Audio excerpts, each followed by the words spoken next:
आप देख रहे हैं अपना बिहार और आपके साथ मैं हूं विवेक। पटना से बड़ी खबर आ रही है, जहां जनवरी में नियुक्ति पत्र मिलने की बात कही जा रही है। नवनियुक्त शिक्षकों को यह नियुक्ति पत्र मिलेगा। जनवरी महीने में नियुक्ति पत्र मिलने की सूचना है। गांधी मैदान में नियुक्ति पत्र वितरण समारोह होगा और मुख्यमंत्री नीतीश कुमार अपने हाथों नियुक्ति पत्र सौंपेंगे। फेज 2 के शिक्षकों का महाजुटान होने वाला है। जनवरी का महीना होगा और 15 से 20 जनवरी यानी खरमास के बाद महाजुटान होना है।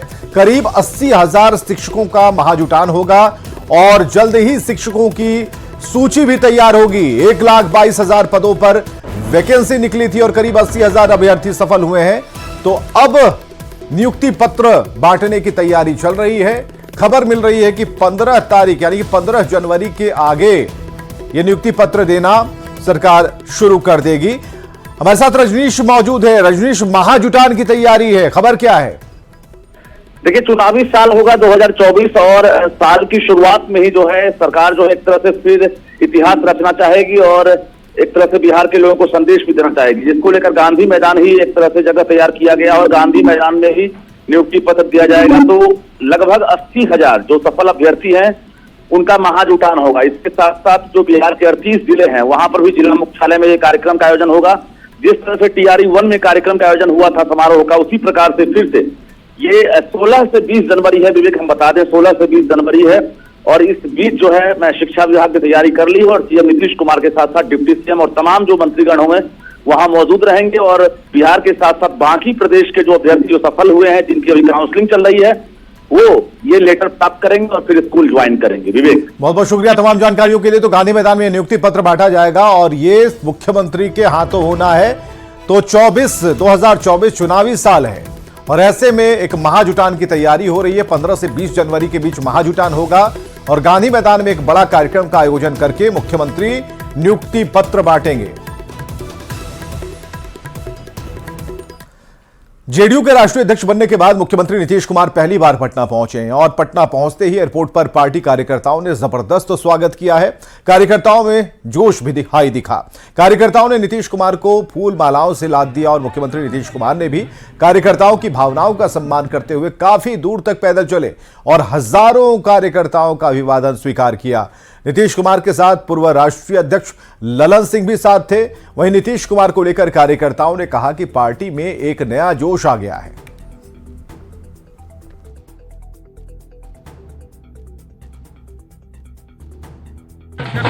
ऐसे भी यह पार्टी जो है मुख्यमंत्री जी के ऊपर ही आधारित है। मुख्यमंत्री जी ने अपने बाहुबल से, अपने तन मन से इस पार्टी को खड़ा किया है और पार्टी के सर्वे संभव सब दिन कार्यकर्ता का क्या हो रहा है, कार्यकर्ता का मनोबल देख लीजिए आगे क्या हो रहा है। कार्यकर्ता उछल रहा है, कूद रहा है, नाच रहा है। नीतीश कुमार के लिए आज हम लोग भारी तादाद में माननीय मुख्यमंत्री का स्वागत करने के लिए आए हैं, बधाई देने के लिए आए हैं। आज हमारे पार्टी में जो राष्ट्रीय अध्यक्ष बने हैं, इससे हम लोगों को काफी खुशी है, हर्षोल्लास का माहौल है। आप देख सकते हैं यहाँ पर ये कार्यकर्ता के लिए कितनी बड़ी बात है। क्या हो गया कार्यकर्ता? हमारे लिए तो बहुत बड़ी बात है, हम कार्यकर्ताओं के लिए बहुत बड़ी बात है। तो हमारा संगठन जो है बहुत ही मजबूत हो जाएगा। नीतीश जी का किया हुआ कार्य जो है बिहार तो देख ही रहा है। अब देश को दिखाने के लिए मतलब जो है कि आगे ये निर्णय लिया गया है। एक कार्यकर्ता को क्या होगा, उसका सम्मान कहा जाए, कहाँ तक? कार्यकर्ता की सम्मान जब हमारे घर के सर्वमान्य नेता मुखिया ही जब फिर मुख्य पद पर आ गए हैं तो फिर सोचने की ही बात नहीं है। ललन सिंह के जेडीयू अध्यक्ष पद से हटते ही पार्टी के भीतर हलचल तेज हो गई। सुशील मोदी के बेहद गंभीर आरोपों पर सफाई जेडीयू नेता ललन सिंह ने बाकायदा प्रेस रिलीज जारी कर दी है।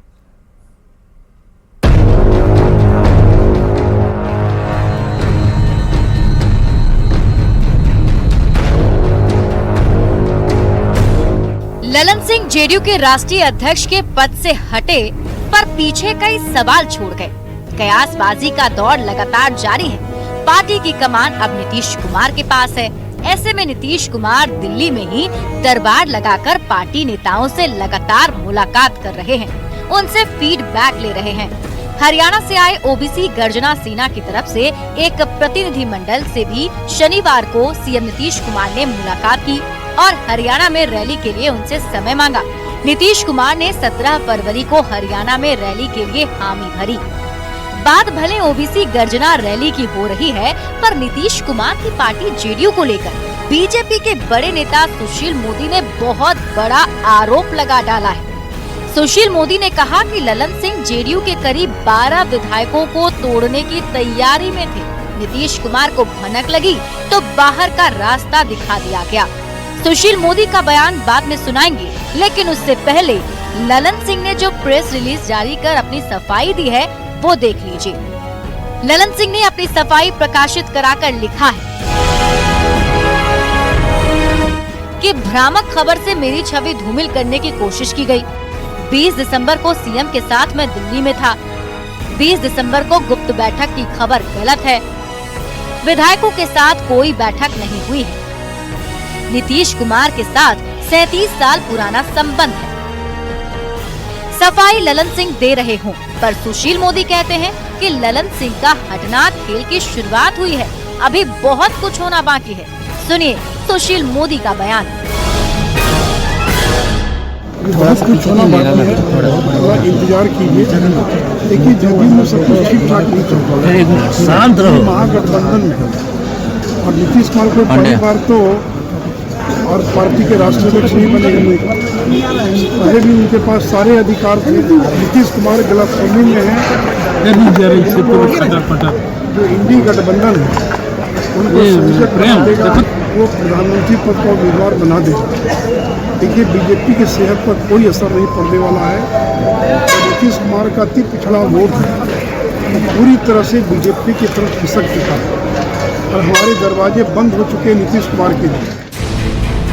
उत्तर भारत भले ही शीतलहरी की चपेट में हो, पर बिहार की सियासत में बढ़ी हुई गर्मी ने राजनीति का पारा बेहद बढ़ा दिया है। जेडीयू के साथ साथ महागठबंधन में चल रही खटपट की खबरें बीजेपी के नेता आए दिन इस पर बात करते हैं।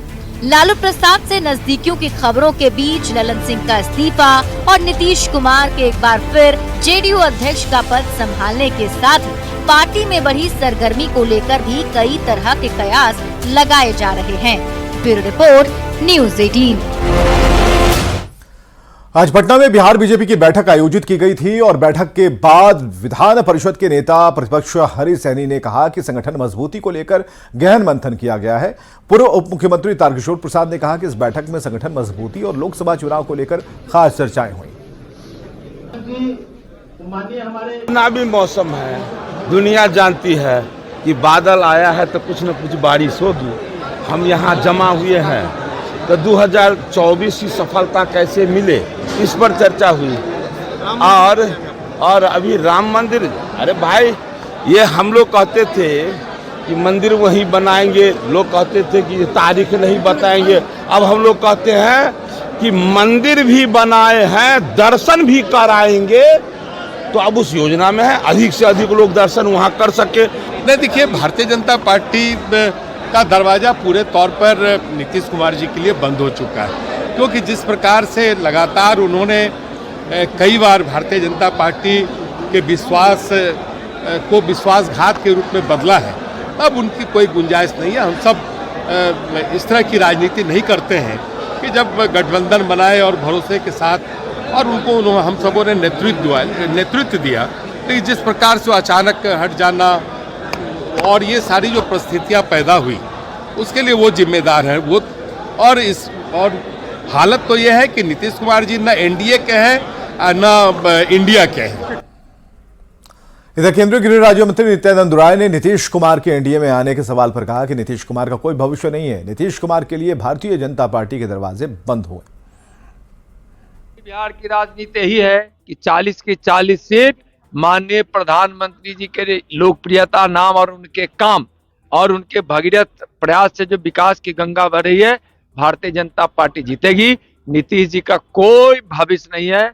लालू जी के जनाधार में भी काफी कमी आई है, इसलिए कि बिहार के नौजवानों को भी विकास चाहिए। नीतीश कुमार जी के लिए बचा ही क्या है। और बिहार में नीतीश कुमार जी के लिए भारतीय जनता पार्टी में कोई अब आने की उम्मीद भी अगर उनको है तो भारतीय जनता पार्टी अब अपना दरवाजा बंद कर चुकी है। एनडीए जो हमारे साथ है, मजबूती के साथ हम उनके साथ लड़ेंगे और 40 की 40 सीट। गिरिराज सिंह ने कहा कि ये भारत का अमृत काल चल रहा है, जिसमें देश अपनी सांस्कृतिक विरासत अयोध्या बद्रीनाथ को ऊंचाई पर ले जाना है। यही कहूंगा कि ये अमृत काल है, भारत के वैभव का काल है। यहाँ सांस्कृतिक वैभव विरासत वो आज ऊंचाई पर है। अयोध्या हो, काशी हो, चाहे अमरनाथ हो, चाहे जहाँ भी जाएंगे, केदारनाथ, बद्रीनाथ, सभी जो विरासत हमारे हैं सबको ऊंचाई पर ले जाना और इसी से भारत की बोधगया के महाबोधि संस्कृति केंद्र में Bihar chemist and druggist association की 17वीं आम सभा का आयोजन किया गया। इसमें बिहार के राज्यपाल राजेंद्र विश्वनाथ अर्लेकर शामिल हुए। कार्यक्रम में राज्यपाल ने ड्रग इंस्पेक्टर की कार्यशैली पर सवाल उठाए। उन्होंने कहा कि कई बार ड्रग इंस्पेक्टर केमिस्ट को परेशान करते हैं, ऐसा ना हो कि इसके लिए सरकार को जरूरी कदम उठाने की जरूरत है। बहुत बार ऐसा होता है कि ड्रग इंस्पेक्टर आते हैं और आपको सताते हैं।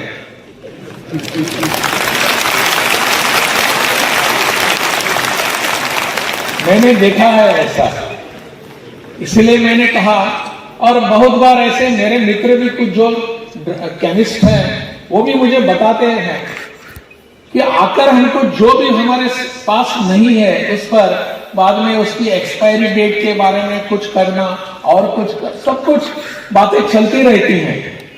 इस पर हम सबको ध्यान देने की आवश्यकता है।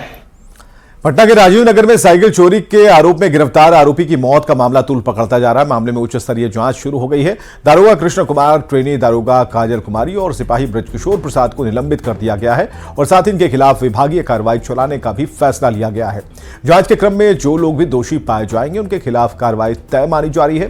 ज्यादा जानकारी दे रहे हैं संजय कुमार। राजधानी पटना के थानों में विभिन्न आरोपों में गिरफ्तार किए गए लोगों को लेकर पुलिस लापरवाह बनी रहती है। ऐसा ही कुछ मामला पटना के इस राजीव नगर थाने में आया। दरअसल इस थाने में साइकिल चोरी के आरोप में एक शख्स को गिरफ्तार किया गया और हथकड़ी लगाकर उसको इसी राजीव नगर थाने में लाया गया। लेकिन गिरफ्तारी के बावजूद जो पुलिसकर्मी थे वो लापरवाह बने रहे और इसी दौरान जो आरोपी शख्स था सानू प्रताप, उसने भागने की कोशिश की और राजीव नगर के ऊपरी तल्ले से उसने छलांग लगा दी। उसकी हालत गंभीर हो गई और इलाज के क्रम में उसने दम तोड़ दिया। जाहिर सी बात है इस पूरे मामले में लापरवाही बरती गई और आखिरकार पटना के एसएसपी ने इस पूरे मामले में लापरवाही बरतने के आरोप में 3 जो पुलिसकर्मी हैं उनको सस्पेंड कर दिया है। जो दारोगा हैं कृष्ण कुमार, इसके अलावा पीएसआई काजल कुमारी और कांस्टेबल ब्रजकिशोर प्रसाद को तत्काल प्रभाव से निलंबित कर दिया गया है और इनके खिलाफ विभागीय कार्यवाही भी चलाने का निर्देश दिया गया है। एसएसपी ने सभी थानेदारों को ताकीद किया है और उन्हें आगाह कर दिया है कि किसी भी सूरत में कोई भी शख्स जब गिरफ्तार कर थाने लाया जाता है तो उसको हर हाल में हाजत में बंद किया जाए, क्योंकि किसी तरह की जो लापरवाही है उससे पुलिस की कार्यशैली पर बड़ा सवाल खड़ा हो जाता है। देखना होगा, अब एसएसपी ने इस पूरे मामले में इंस्ट्रक्ट कर दिया है, निर्देश दे दिया है। उसके बाद पटना के कई थाने अभी भी ऐसे हैं जहां पर जो अभियुक्त, जो आरोपी पकड़े जाते हैं, जिनको गिरफ्तार कर लाया जाता है, उनको हाजत में नहीं बंद किया जाता है बल्कि उनको थाने के में ही कहीं बैठा दिया जाता है। ऐसे में कई बार वो फरार होने में सफल होते हैं और यहाँ तो एक बड़ी लापरवाही हो गई कि उसने भागने के मकसद से ऊपरी मंजिल से छलांग लगा दी और जो आरोपी था उसकी मौत हो गई। देखना होगा अब आगे पटना पुलिस अपनी कार्यशैली में किस तरह से सुधार लाती है। कैमरा पर्सन दीपक के साथ Sanjay Kumar, news 18 Patna. Social media Facebook की मदद से करीब 3 साल पहले लापता हुआ बच्चा अपने घर लौट आया। वैशाली के सहदेई बुजुर्ग ओपी क्षेत्र के मजरोही उर्फ सहरिया पंचायत के विक्रमपुर का 12 साल का लड़का विकास करीब 3 साल पहले अपने घर से लापता हो गया था। विकास पर चोरी का आरोप लगने पर उसकी मां ने उसकी पिटाई की थी। इससे नाराज होकर वो घर छोड़कर चला गया था और अपने एक दोस्त के साथ मुंबई पहुंच गया। इस बीच उसके दोस्त ने उसे वहीं छोड़ दिया और इसके बाद वो भटक रहा था। तब एक सॉफ्टवेयर इंजीनियर गणेश पटेल ने उसे देखा। उससे विकास के साथ उसके घर चला गया, जहां विकास को उसने पढ़ाया लिखाया। लेकिन विकास अपने घर का न उसे पता मालूम था और किसी का मोबाइल नंबर उसे याद नहीं था। फिर भी किसी तरह गणेश पटेल ने उसका आधार कार्ड बनवाया, उसके डिटेल निकाले, बाद में सोशल मीडिया फेसबुक पर अपलोड किया और इसके बाद विकास के मौसेरे भाई को इसकी जानकारी मिली और करीब 3 साल बाद विकास 14 साल की उम्र में अपने माँ बाप के पास लौट सका है, जिसके बाद गांव में खुशी का माहौल है।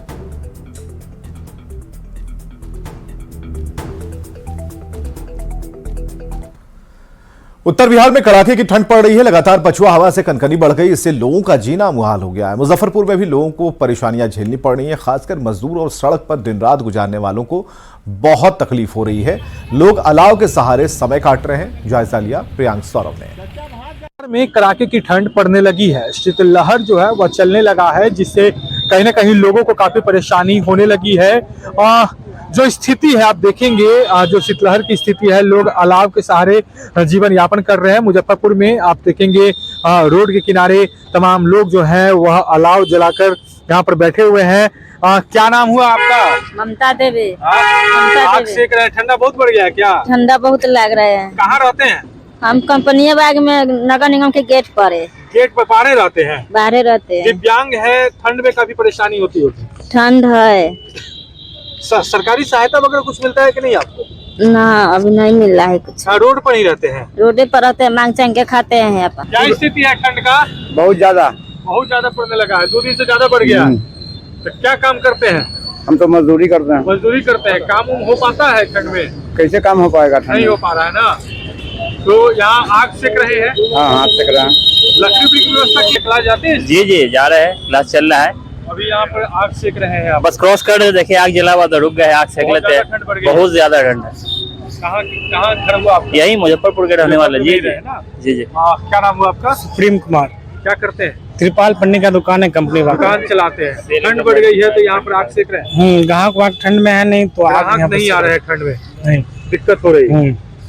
तो लोग जो हैं, तमाम लोग जो हैं यहाँ पर बैठे हुए हैं, आग सेक रहे हैं। परेशानी तो हो रही है क्योंकि तापमान काफी गिर चुका है और अगर तापमान की बात करें तो 10 डिग्री से नीचे चला गया है 2 दिनों से। जो पछुआ हवा चल रही है तो उससे कनकनी बढ़ी है। लोगों के लिए अब ज्यादा मुश्किलें हो रही है, खासकर जो लोग मजदूर हैं, जिन्हें बाहर निकलना जरूरी है, वो तमाम लोग जो है वह आग के सहारे अपना समय काट रहे हैं। मुजफ्फरपुर से न्यूज़ 18 के लिए प्रियांक सौरभ। देखते हैं हेडलाइंस।